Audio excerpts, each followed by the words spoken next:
The post-Brexit UK has prioritised its relationship with the EU.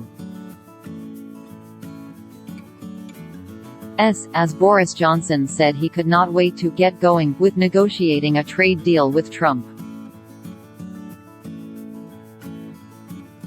PM called opponents of a trade deal with the US juvenile and conspiracy theorists. Despite the Tories' landslide election victory, Britons are still divided on Brexit.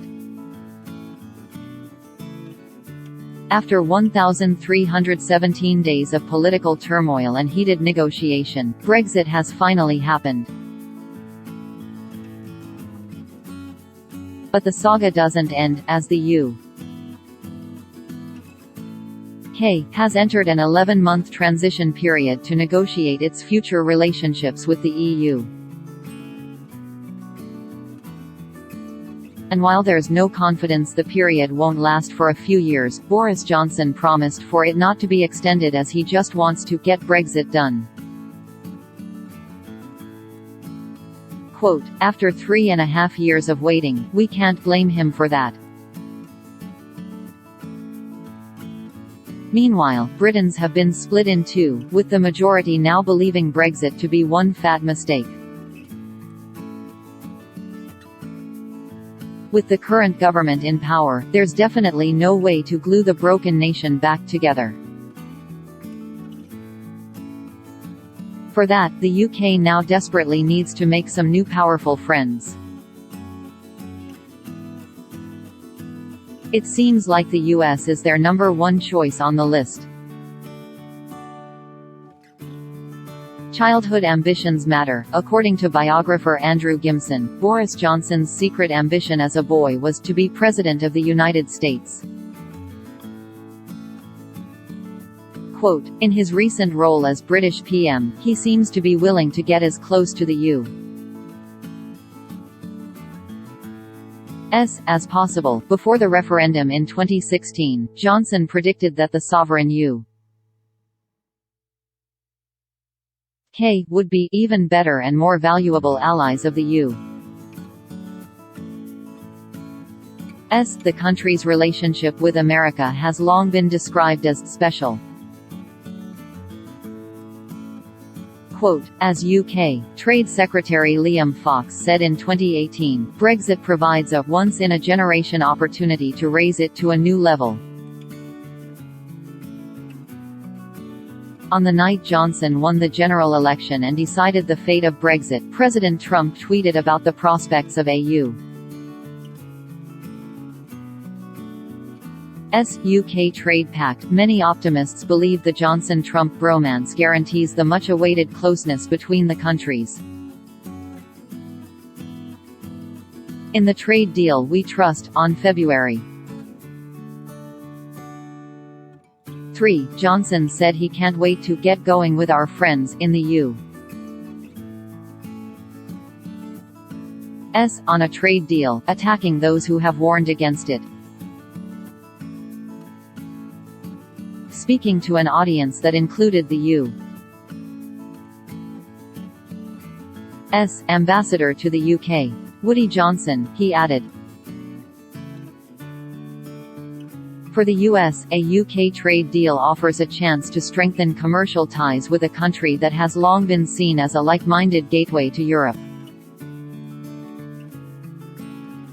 It's also an opportunity to respond to a rapid expansion of the EU's trade agreements, which have broadened the region's influence on the rules governing the flows of everything from cars to data into new frontiers across the globe."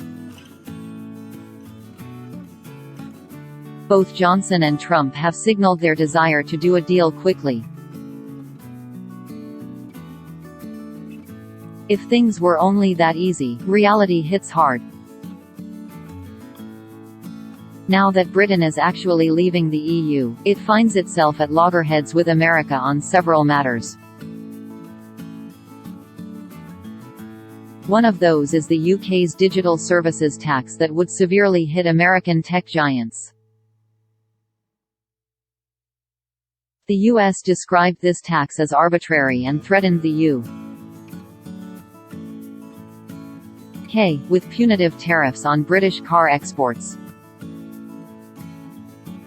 Moreover, Johnson has given the green light for Huawei to build part of the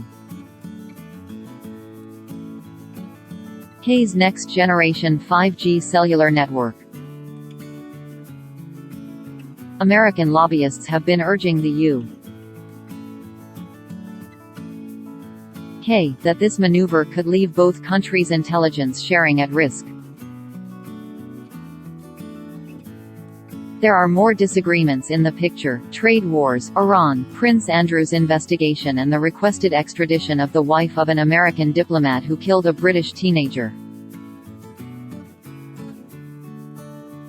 Let's not forget about speculation that the US is flooding British markets with food products that have a lower hygiene standard. Regardless of how much Johnson wants to partner with Trump, there are many questions that can't be ignored. Friends without benefits, any post-Brexit trade agreement with the US